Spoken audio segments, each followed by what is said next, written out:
Welcome to the Wildcast podcast, coming to you from Wildcast Studios with your hosts Adam Lund and Jeremy Boucher. Welcome into the season 8 premiere of the Wildcast podcast, your unofficial voice for all things Moncton Wildcats, presented by Alpha's Appliance Solution, the premier destination for appliance and storage solutions in Moncton. Right now, they got the Whirlpool main take saving. Whirlpool. It's been how long, people? It's been how long? Whirlpool Maytag Summer Kitchen Suite Savings Event. Save $150 when you purchase any 2 or more qualifying Whirlpool Maytag or kitchen appliances from now till August 28th. As always, fan listeners, I am your host, Adam Lund, and I am joined by your favorite co-hoster, Mr. Jeremy Boucher. Buddy, a whole summer's gone by. How you doing? You know what? You made it. We haven't been canceled yet. No, we have not. In fact, more people want us on their broadcast. Wow, yeah, that's going to be more ways to take this show. Some breaking news that might be upcoming. But no, things are good. I apologize to everybody listening. I'm battling a little bit of a sinus infection, so if I sound congested and or sick, that is why. But I'm going to battle through it, and we're going to bang this one out for episode 1. And just, it doesn't even feel like it's been 8 weeks. You know what I mean? Like, no, it hasn't. So I said a lot at the rink the past weekend. I'm like, it feels like a short off season, like we were just playing hockey, but yet it feels like quite a long off season. Obviously, hopefully this next off season is actually quite short because, you know, I hear Rimouski's great this time of year in the spring. Mm-hmm. Well, it's summer right now. Well, yeah, you know what I mean, though. Yeah, I got you. Yeah, Rimouski sounds like a nice place to go in, late May, early June. So we'll see. See where it takes us. Yeah. Speaking of summer, how was your summer, sir? You know what? It was very busy. Yeah. I know you and I only got out golfing once, and I know I made fools out of myself. No, you didn't, actually. This guy can't keep it straight. Just hammering drives down the middle. Like, the drives, I'm good. The chips and the putt, not so much. That's what I said. A 2-person scramble. You just hit it down the middle. Yeah. We'll figure out the rest. I'll do the drive, and then I'll just sit back and do the rest. Other than that, a lot of work. Changed employers over the summer. So that was a bit of that was different. Yeah. That was different. And, I closed on the house the week before the draft. So, we're all settled in there, and we've only had one major hiccup ever since. Did you get a washer? Did you get a dryer? Not yet. No. Okay. They're still running with the one that came with the house. So they said it wasn't, they said it didn't work, but it's drying our clothes. Yeah. That's all that matters. Might as well keep going with that. Yeah. And other than that, it's school starting soon, so a lot of back to school supply shopping, clothes shopping that's been going on lately. And how's the excitement level there? Well, she's going into grade 4, and of course, going into grade 4, there's the learning of puberty, which she's not very Avery's not very excited about. Yeah, so it's. How do you feel about that? I mean, I didn't learn sex ed until grade 7. Yeah, I don't think I did either. Like, grade 4 seems awfully early. Yep.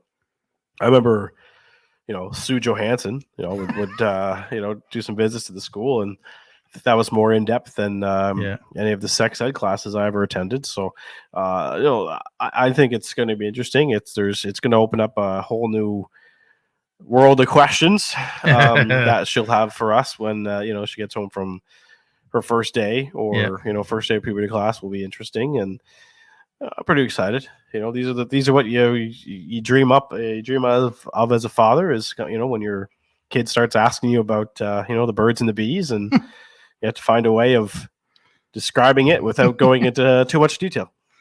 Yeah, that's especially when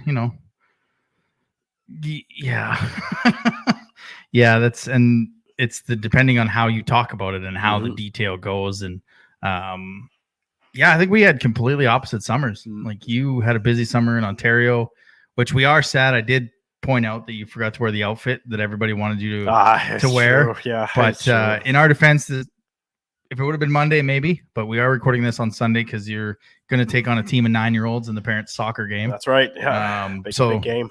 We were at the red and white games today, or I guess Sunday when you hear this. So that's why we kind of almost match, and that's why you're not in your gear. But yeah, no, I did a lot of golf. Didn't go anywhere over the summer because we got a Tampa trip in 3 weeks coming up for that game. But we did do one trip. We did it in May and to Toronto, and well, it was successful. It was a successful trip.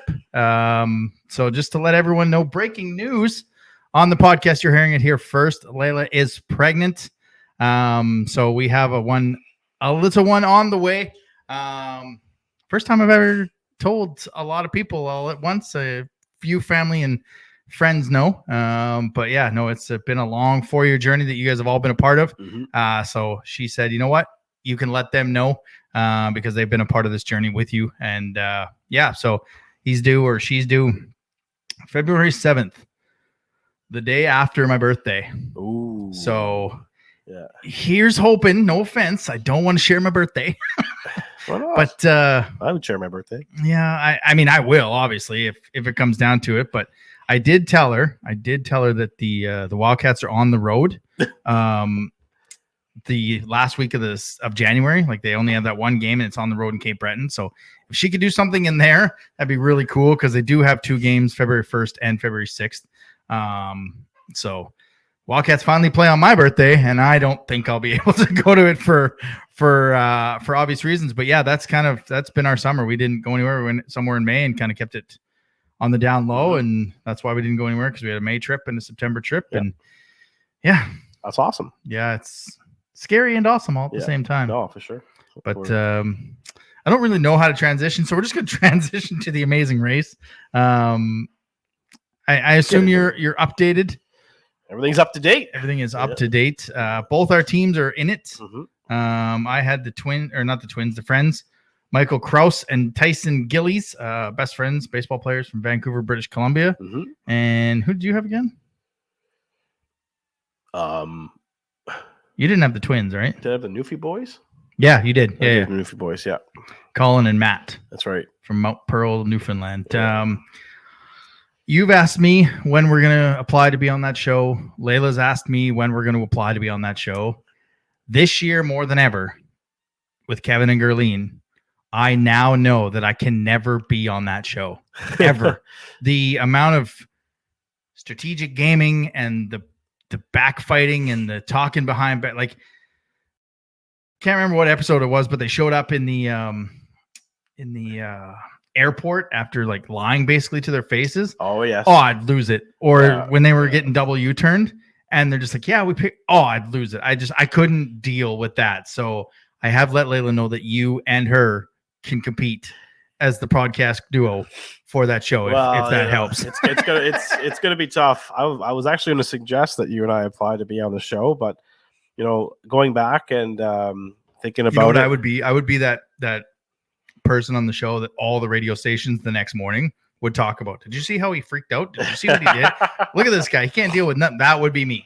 But they're also, when they actually film the show, will, kind of overlap with the semifinals / President's Gilles Courteau Cup trophy. So, I don't think next season is the best one for I know us to go on. Yeah, we've got plans, hopefully to be somewhere for that one. But I mean, it's been a good season. They haven't got to New Brunswick yet. I think that's 2 weeks away. I think they're in Quebec. It's by the time you hear Tuesdays in Trois-Rivières. Yeah, I think the next week. The next episode is likely the New Brunswick / Maritime leg of the race. Yeah.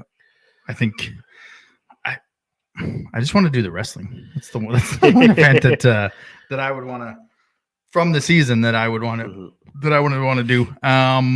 We had a guest lined up. We got 2 of them. We had one that isn't going to be on there, so we're going to kind of stay with the pop culture here quickly, and then we'll get to our guest who is in the chat waiting for us patiently. But he's going to listen to this, and maybe he'll give us his opinions as we go.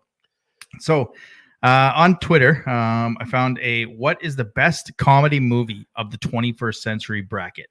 So it was a 1 versus 16 bracket. So we'll just go through each matchup. You give me your best one, and we'll see how we go. So the number one on the call it the left side. Super Bad taking on 16 Horrible Bosses. Super Bad. Super Bad. Yeah. I mean, Horrible Bosses was good on its own, but up against Super Bad, it's got to be that. The 8-9 matchup, Tropic Thunder taking on Dodgeball. Ooh. This one for me was easy Dodgeball. Yeah, Dodgeball. Yeah, I don't even think I've seen Tropic Thunder. No, I saw it once. Yeah. 4-13 matchup, Step Brothers versus Role Models. Oh, easy. Step Brothers. Step Brothers, yeah. And then the 5-12 matchup was Forgetting Sarah Marshall versus 21 Jump Street. 21 Jump Street. Oh, see, I took Forgetting Sarah Marshall. Did you? Yeah, I just watched it the other night too, and I loved it. I went with a lot of the movies that I quote a lot. Of course, my name is Jeff. I do quote that quite a bit. So on the other side, the 2-15 matchup, I have no idea how this is. 2 is the other guys. The 15 seed is Ted. Oh, that's Ted. Ted upset. Yeah, like that's all the way upset. The 7-10 matchup, 40-year-old virgin taking on Anchorman. Oh, I went 40. I went 40-year-old virgin. Anchorman for me. I quote Anchorman daily. Yeah. Borat at the 3 seed versus Wedding Crashers 14 seed. Again, Borat is quoted every day. I went a lot of upsets. I went to Wedding Crashers. I do quote Borat quite a bit, but Wedding Crashers is just for me. And then the 5-11 is The Hangover and Old School. And that was probably one of the tougher ones that I had to decide on. Ooh. See, I didn't laugh a lot during Hangover. Mm-hmm. But I'll take Old School. All right. Yeah. I went the Hangover. Gone streaking. Yeah. All right. So you've got Super Bad against Dodgeball as the next round. I went Super Bad. Yep. Step Brothers taking on 21 Jump Street for you. Step Brothers. And I had Step Brothers defeating Forgetting Sarah Marshall.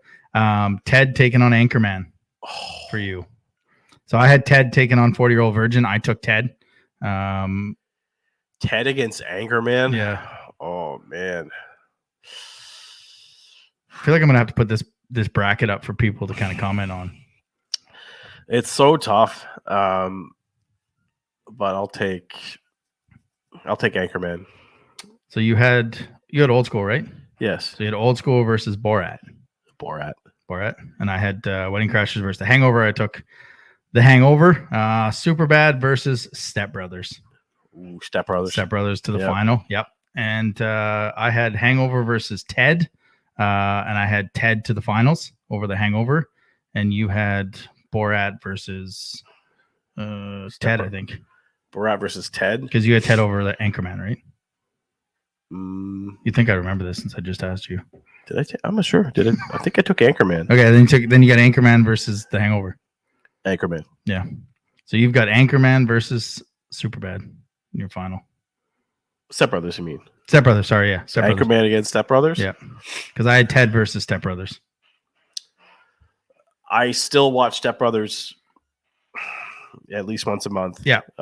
So I got to go Step Brothers. Yep. That's where I'm at. Yeah. And Step Brothers for me is like, I watched that and I quote that. In fact, when we were having dinner upstairs, we quoted Step Brothers because Layla's going to visit her friend Pam, and we're like, Pam. Hello, Miss Lady. Pam. Shut your mouth. And when I walked in and saw the new studio, exactly for the first time, yeah, for those looking, you can see the new microphones. We upgraded the studio a little bit, kind of went a new look as we're heading to Rogers TV this year. We will make our debut September 16th. So we want a kind of a cleaner look. That table's done us justice. So if you want a signed podcast table from Jeremy and Adam, $10 and it'll go to a charity. Just give us the money. We'll start the bidding. It should be an auction. Yeah, we can do that. Let's talk. Yeah. We'll start the bidding at $10, signed by us, and the money will go to Ronald McDonald House. How about we take the money? Yeah. And we donate it to the political party who gives parents tax credits on school supplies. Oh yeah, you're budgeting that, eh? Yeah. No, Ronald McDonald House is good. Yeah, I'll take that. Yeah. Okay. Yeah. So yeah, we'll we'll put that bad boy up on auction. This will be fun we'll go from now till the season starts. So a couple weeks there. So don't forget, as always, you can follow us on the social medias: Twitter, Moncton Wildcast, Instagram, Wildcast Podcast, TikTok, Wildcast podcast. Had a couple of those over training camp. Enjoyed making those as well here on YouTube. So if you like what we're doing, hit the thumbs up, smash that subscribe, as Brent likes to say, click the bell because you're not going to want to miss anything all season. We got a guest patiently waiting for us, so we should probably get to our guest, eh? It's calling guy, right? Yeah. Okay. All right. Yeah. Let's get to I'm him. up to speed here. All right. Good. View from the other bench.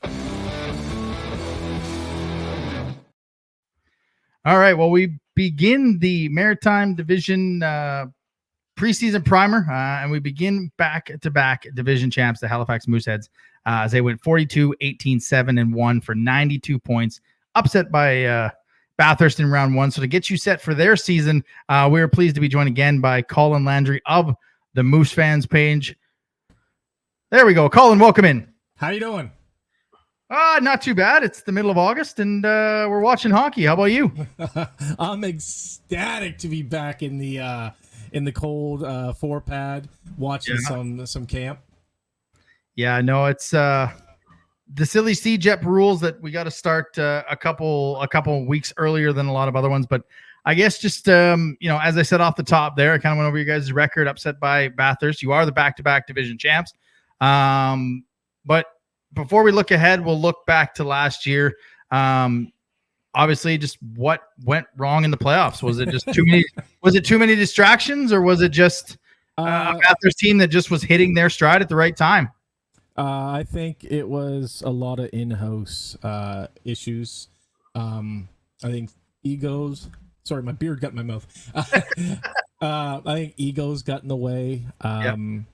We don't have those egos in the locker room anymore. Thank God. Yeah. So, we're in the rebuild. It's, it sucks. It happened. I mean, you guys went through it too. You guys had a team that was going to take it all, and COVID happened. Yeah. It is what it is, right? Look to the future. Yeah, exactly. And when I look to the future, like I said, when we kind of teed you up on this, we'll start in goal. And right now, I mean, Rousseau is your guy. For how long? Probably till Christmas. I don't see him obviously moving right now, but past him, obviously he's going to get you some wins early in the season, kind of set you up depending on your trade period. But I guess just behind him, you got Magic, you got Milner, Saint-Ange. You guys just you drafted last year. Just talk about maybe some of the goaltenders that you've seen at camp. Oh, so I'm gonna back my buddy. I really like Sam Magic. I'd love to have him for our third and then potentially our two. I think Milner after Rousseau should get the start. I know there's a rumor of a trade coming up. I personally, if we're gonna let go Rooster, I really don't want a goalie in return. I don't think we're looking to capitalize on a big season this year. It'd be nice if we're competitive, but I think we just want to focus on skill building and for years leading future years, right? Yep. Switching up to up front. There's a significant loss of offense. You're with Cataford going to the pros and Vidicek here in Moncton, Dume to the pros. You guys are missing over 100 goals from your from your lineup. Wasn't that the same question the year before with Lawrence gone and Doucette same gone? Question. You're missing 100 goals again. It might be a little bit more difficult to make up these 100 goals this season. Who do you see stepping up and making the biggest impact offensively for the Mooseheads? So that's the thing. As soon as a good player leaves, or your older, more experienced players leave, somebody's got to fill that slot, right? And I mean, we have the caliber available. I mean, we got. I think Crosby's going to be a wrecking house. I think Kilfoyle is going to be a wrecking house. Levesque will find his stride again. We have the scoring potential there, even on our back end and our defensive area. We have McKenzie who can score. Phillips who can score. We have Schultze who can score. Martin's been known to find the twine with the puck as well. So I mean, I'm not overly concerned. I'd like to focus a little bit more on defense. It's just something that we lack almost every year, right? And just picking up on that again, Sean Carrier, who I know we're going to miss here in Moncton, but you guys have the the fortunate, you're fortunately picking him up, and that's part of the business. If Moncton's acquiring, Marcus Vidicek, you better be going all in. This is a guy who played mostly fourth line, last season under Dan Lacroix. Where do you see him kind of stepping into your lineup, this season to kind of get that increased responsibility? I haven't even taken a look at the lineups to try to piece together who we're going to have. But from what I've seen from... It's like the third day of camp, and you haven't started penciling in your lineup? Day one. Come on. You need a ghost roster, bro. Day one, man. Day one. Day two, isn't it? Day one. They just met yesterday. Yeah, no, today's day one. We just no had our first... play like a champion. we had our first inter squad games today. Carrier was good. He seemed like a solid player, good hockey IQ. He didn't do anything too extravagant. There was no goals scored by or anything like that. But you could tell that he knows the ice. He looks like he's at home there, and I can't see any reason why he won't be second line. Mm-hmm. Maybe third line, but I'd say second line. Yeah, that was our feel last year when a lot of people didn't understand why we moved up to get him and into camp. I mean, you could just see when he touches the puck, he makes things happen, and that was the problem here is he didn't get the opportunities to touch the puck because every time the guy made a mistake, the guy was stapled to the bench. So I mean, you just see him having the ability to at least be top six with you guys. Playing with Kilfoyle, I mean, those two players are going to be pretty good together.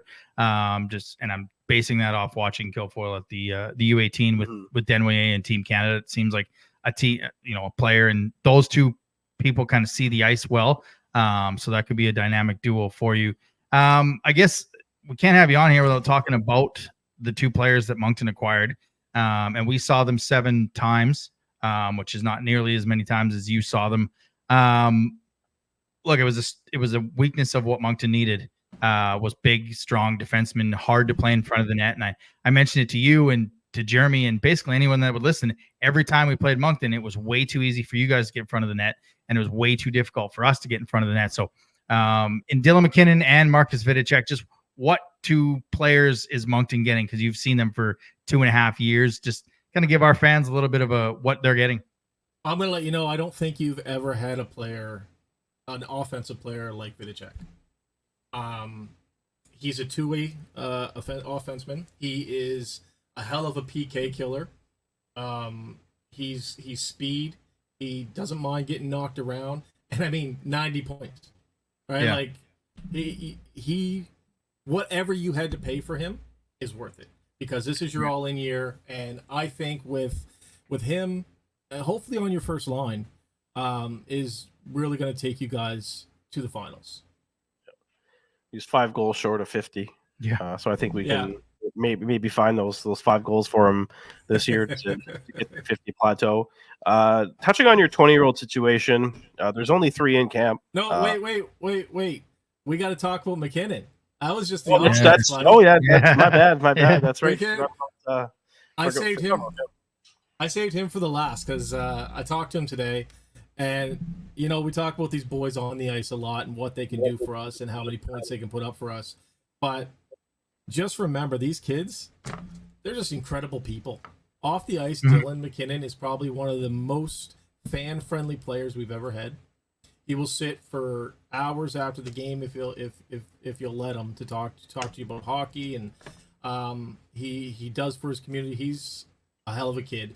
But not only that is people see him on the ice. Your opposing team see him on the ice, and no kidding, they fear him. That's what we lacked. Yeah. They don't want to mix it up with him. And I think I only seen him scuffle twice. Once was in Moncton. But it's like people see him and they avoid him. You know what I mean? He's just a scary guy on the ice. Now I want to get back to the the 20-year-old situation. But I know it's I heard a story about Dylan McKinnon and that after every win he likes to go get some a double quarter pounder from McDonald's. So hopefully there's a lot of double quarter pounders being crushed here in Moncton this year. That might change the peanut butter burger from Five Bridges, right? That's very true. Yeah. But no, touching on the 20-year-old situation, just a quick glance. I think there was only 3 in your camp. That's Russo, Schultz, and McPhee.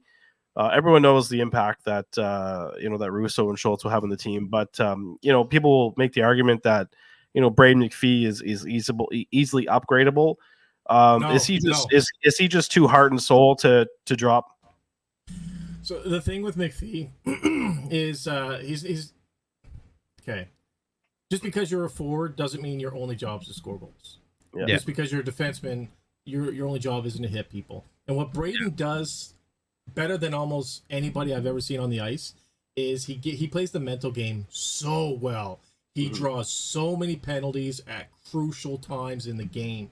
And that's what he does. He gets on there and he annoys the hell out of the opposition. And I would never want to get rid of him for a 50-point guy. I think the mental warfare and the other side of hockey is just as important as putting the biscuit in the twine. Yeah, it's countless times, whether it was here or on the road, and I think he didn't play the last 2 games against Moncton or something. He was always in anyone's face that would come anywhere near him. It's just that those are the guys that even as 20-year-olds, you're okay with them because they are your heart and soul. Hard workers, and I think you gave him an award last year, if I'm not mistaken, correct? Yeah. He was he does the most for the community. So anytime Ryan would say, "Hey, I needed somebody to go to school," or this, that, or the other, he was the first one to raise his hand. So we got together with a couple sponsors and did something nice for him because he deserves it. You know what I mean? Yeah, and that's a tough sell. It was kind of like Alexi Daniel too here. Mm-hmm. Like he did all the little things right, and he was a community guy. And so those guys aren't always.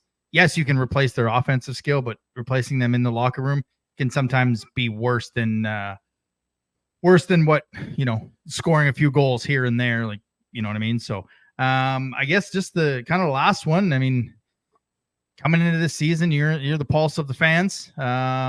What is the expectation of this team? Obviously playoffs would be one of them, but I guess just year one of your kind of rebuild, what is the expectation of this fan base? So we have 2 types of fans. Realistic fans. Yep. And ones that pay for a show and want to see it every night. Mm-hmm. I'm happy if we scratch out, if we go 500, I'd be happy with that.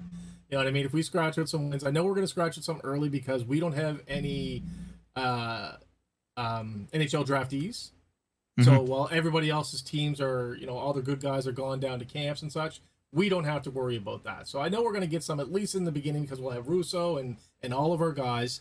But my expectation is player development. I want to see them progressively get better over the season, and next year get better. And then the third year, I'd like to a chance to go for it. So for me personally, I just want to see them progress. There you go. And before we let you go, we'll be asking everybody this. Give us your finals prediction and your Gilles Courteau Trophy winner. So now, just so you know, when you give this prediction, you will be coming back on in the Maritime Draft Show, and you'll be able to stick with it or change it at that time. So this isn't locked into stone all year. You will have the ability to change it if you do want that in the middle of the year. Okay, so what 2 teams are going to the end? Is that what we're asking? And the winner. And the winner, that's correct, yeah. Okay, I am going to go Moncton. Okay. I just think you guys are going to have an incredible team this year. It's like the smartest thing you've said in 2 years. Geez, man. And that's the thing. It can be. I think it's going to be 2 East teams. I'm not going to give mine away till the end of the year, but because it goes into that Final Four, where depending on record, right, it could be 2 East teams. So that's the difficult part. Yeah, I don't even know, man. I don't pay attention to the other division.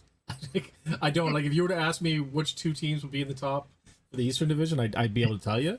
But I don't really pay much attention to. I do hope for the Huskies. My wife's nephew just got added to their roster, so wish him the best of luck. He won't see the ice this year, but his name's Jace Evans. So, I guess I would say I'd like to see them make it to the end against the Wildcats. Right. And I do think that you guys have all the makings of a championship year for the Gilles Trophy. There we go. Perfect. So that you actually can't change now that you said Moncton to get to the finals in a minute. You were locked into that one. No, I'm just kidding, man. Yeah, I guess that's kind of it for us. Maybe you should let those kids know that there's no fighting in the queue this year, eh? You had two tussles dude, that's so that's funny because the troublemaker from last year was LaPlante. Yeah. He's back again doing the same stuff. But the biggest fighter was a what do they call him? A legacy. Right. It was Kelly Bent's brother. Oh, Cole. Yeah. So he's a scrapper as well, and Kelly was too. So got to speak with Kelly at the game. That was kind of cool. I got to speak with him. He agreed to come on the show, so that's awesome. Yeah, it was uneventful. I don't even know what I'm trying to say. Uneventful till the scraps happened. Yeah, it was. You know what? It was one of the players who sat next to me. I'm not going to say who. Looked at me and said, "I hate these games. I can't stand watching these games." Yeah, it gets tough when you're into the scrimmages. But we really appreciate you jumping on as part of our Maritime Division preview. I guess just where do the fans find your show so they can kind of keep up to date with a lot of. We'd like to promote other guys' shows that in this league and in this division especially. So if fans want to check out and talk to Moose fans about some things, if we get W's or whatever, where can they find your content? I would absolutely love to have your fans come on after you guys destroy us and we're doing a review, and you guys can absolutely destroy us in the comments. I love the the back and forth. YouTube /@ the Moose Fans, and that's it, because I don't have time to load everywhere else. Perfect, man. Appreciate it. Enjoy the rest of your summer, and we'll see you very shortly, either here or up in Halifax. Yes, sir. Yes, sir. Take care, guys. I always like talking to other fans, getting everybody set. They're going to be a good team in the first half. I mean, Schultz, Rousseau, they're going to get them some W's. And like he said, they don't have any NHL draftees. So while a lot of teams are missing some key guys, they're going to be able to maybe sneak in some wins. And I don't think a 500 record is out of the question for the Mooseheads. I kind of see them like Bathurst last year, sneak into the playoffs and be one of the tough teams to play. See, I don't know. I think Halifax, I don't think they're going to hang on to Rousseau all season. There's likely going to be a team that, it overpays for them. Yeah. And the first team that comes to my mind is Cape Breton. Is Malota going to get the job done for them this year? That's a big question mark. He was outstanding last year, but then he goes and plays the U18s and he got lit up like a Christmas tree. And there's a big difference, like I've always said, between playing 15 games and being a 60 game, well, not 60, 45 to 50 game starter in this league back-to-back nights, right? Yeah, that's it. His role is going to be increased. So I think if there's any upgrades and if any teams acquire goaltenders, I think Cape Breton might be one. Yeah, because there's three. There's three out there as 20-year-olds that can be acquired. That's St. Hilaire, Mercer. Oh, I guess De La Fontaine. So four: Mercer, St. Hilaire, De La Fontaine, and I don't think that Cape Breton could bring back De La Fontaine. No, I don't think they can. I think he's been there for 2 years, but I don't always remember that rule. But he could have the 2-team rule though, right? Yes, because he went somewhere. So technically, the 2-team rule could bring him back to Cape Breton. Yeah. So that's a possibility. But Rousseau seems like a good fit. Like that seems like the fit there. They're kind of trying to build in, and we'll talk to Pat in 2.5 weeks. Yeah. Actually, no, next week we'll talk to Pat about that. There we go. But yeah, no, they're gonna get some wins, and they're gonna do some damage early on. But I think once they kind of make their trades, and Brady Schultz is gonna upgrade someone's decor right away. Yeah, 100%. And then just start picking away, and it'll be a lean second half, I believe, in the in Halifax. In Halifax, yeah. All right. I don't have my news and notes dropped, so let's not worry about that. Let's get a training camp report. Wildcats Training Camp report. So again, when you're hearing this, it's Wednesday. We recorded Sunday, so we won't have the Monday red and white scrimmage, and they got the preseason game on Tuesday, so last night. So we don't have any kind of details about that. But looking at the two red and white games, looking at the camp roster, I don't see many surprises. And this is where, and by surprise, I mean that are going to stay into next year or stay into this year. Which, like I said, with Brock on the Go Home Show on Q103, you can kind of look at our roster and see who's available. But just in camp, in terms of surprises, El Corey has been the best player in 2 days in the 2 games, easily in camp. His speed, when we talked to both Taylor and Alex Gauthier right after the draft, they said a lot of teams are like, oh, we got our guys. We made sure to get our guys. They got their guys, and their guys are pretty good that they got. Nico's been great over the weekend. No, there was that trade that they made with Bathurst to move up, take El Corey is I was a big fan of that deal. I can safely say, I don't know if he's going to be part of the team this upcoming season, but I think he needs another year of development and play some first line at the U18 level. But I think he's going to have a very big year at that back home in Quebec, and I wouldn't be surprised if he's one of the top scorers in the league and comes in next season, and just he earns a spot easily. Him and Batchelder, anytime you can get your first 2 picks to be your top players in your inter squad games is always a good sign. But some of the late picks, I thought Thibodeau Soucy, the goaltender, was really good. Jaguar was really good. Nikash was another top pick that was really solid. And some of the guys that came back, Schlender looks really good out there. He does, yeah. I think he's a guy that, he's coming to camp with the intentions of staying. I don't think he wants to go back to the junior A level or U18s. I think he wants to earn his spot here in Moncton, and he could very well push maybe a roster play from last season off into the stands or flat out release. So I think he's a player to keep an eye on throughout camp. Yeah, Jack Hayne as well. I mean, you can kind of see how he's skating. You know where he is. I think he's improved. I think he's got a little bit faster. In net, I mean, you talked to him, or you talked about him. Thibaut Soucy and Weiner, is it? Weiner. Jacoby Weiner. 6'3", 244. He is a big dude in the net. He's a right-hander now. He is going to Harvard, which he's committed to Harvard. Things can change. Yeah. There's people on. I already saw a tweet saying that he could be the best Wildcats goalie ever to play after Corey Crawford. I already saw a tweet saying that. So there's some fans that are really getting behind him already and really pumping up his tires a little bit. Yeah, I don't mind that. I mean, here it is. We're about to witness the best goalie in Cats history. Yes. Oh, yes. Better than Crawford. Oh, wow. The guy that just had his number retired? Yeah. So Jacoby Weiner already has a fan club here in Moncton. Well, yes. Why wouldn't he? But now we just got to get him here. That's the problem. But yeah, both him and Thibodeau Soucy on Team Red were the better goaltenders of the 2 games we saw. I thought Batchelder was good. I thought he played exactly where he needed to be.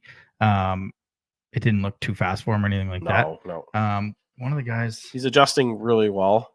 The thing with him is, there's not very many spots left on the back end. I think there's 6 guys who are either signed or set to return. And the last thing you want is, for him to sit in the stands or be in and out of the lineup when he can go play for, West Kent Steamers and play a regular shift on their back end or go back to the Knights and play a regular shift there. So, but I do think, we're going to have 3 guys go to NHL camps. Yep. Morin, McKinnon, Johansson, I'm missing any? I don't think so. I think those are the three. So I think he stays for the first couple of weeks of the season, because he's going to be one of those fillers that's going to get a couple games in while those guys come back from NHL camp. So I easily think he starts the season with the Wildcats. Yeah, I think, and I think he's going to be just fine in those games. The other one that I was trying to remember, going over the sheets, flipping it over, Trepanier I thought was pretty good. Duquette, the invite. Oh, Liam Duquette. Yeah, I thought he showed speed. The first game Sunday showed a lot more physicality, and I thought Easton Schlender was one of the most physical. Yeah. Like every time he turned around, he was hitting somebody. So I think he's, like you said, he's there to stay. But Liam Duquette, I mean, all of a sudden he was just there. Yeah. And I thought he equated himself quite well. No, you're right. Here's that one. We drove. He got by. I forget who it was there, but I think it was on his off wing. Drove in the net. That was Vidicek. He hit him to make the turnover. Got it in the neutral zone. It was a tough shift for Vidicek. Yeah, tough shift for the younger Vidicek. But no, Duquette, solid hit on Vidicek. The puck goes in the neutral zone, gets back the puck, beats him wide, and I think he even scored on the goal, didn't he? He went top. I think so. Yeah. Top shelf. So it was a good power move by Duquette, and someone that I only noticed him when I got the piece of paper because it wasn't announced by the Wildcats. It was one of those surprise last minute invitees. So nice to see him kind of make an impact. And I will tell everyone watching, you won't see it when you go to the red and white. You probably didn't see it in the red and white game. You probably didn't see it on the Tuesday preseason game against Bathurst, but this is a different coached team. I was lucky enough to be invited to practice on Saturday afternoon. And from the minute they stepped on the ice, it was go. It was go. We had Tozer on last year when it was announced, and he talked about Gardner doesn't waste a minute. Yeah. He doesn't waste a minute in practice. I mean, the kid stepped on the ice, and he let him have a couple normal laps, and then it was whistle, skate till the next whistle, take a break, whistle, skate to the next whistle, into drills. They were doing the drill where they were just doing simple passes back and forth, and it was quiet. He stopped the drill, got on him about yelling, let the guy know the pass is coming, even though he's standing right there. Let him know, because in a game this is going to happen. I sent you a couple of videos of just his coaching style and we had all four coaches on the ice with him to help break down drills. But he does a drill, he points. One guy there, one guy there, one guy there. Here's your demo. 3 seconds. Let's go. And away they went. Like, there's no wasted minutes. And that was practice 1 and 2 with rookies. I can't wait to see. I won't be able to because I have to work, have a real job, but kind of wait to see what his practices are like and what this team's going to look like. This team is going to be in shape. Yeah, I know for sure. And it's, these veterans might be coming that have played under, the club for 2 or 3 years are going to come and get quite a big surprise when they get on the ice with Gardner McDougall for the first time. So that's exciting. You want a team that's going to be in shape at the start of the season. Yeah. And, into the crunch time of the playoffs too. You don't want them to miss a step. So it's they're going to get a nice surprise here when they step on the ice next weekend. Yeah. So for all the vets that have been getting in shape, make sure you are in shape because it is it's a practice. I did find an ability to do the news and notes from around the queue. So let's get to some news. Unless you got anything else on the roster construction. All right. So I'm going to hit this button and then I'm going to hit this button.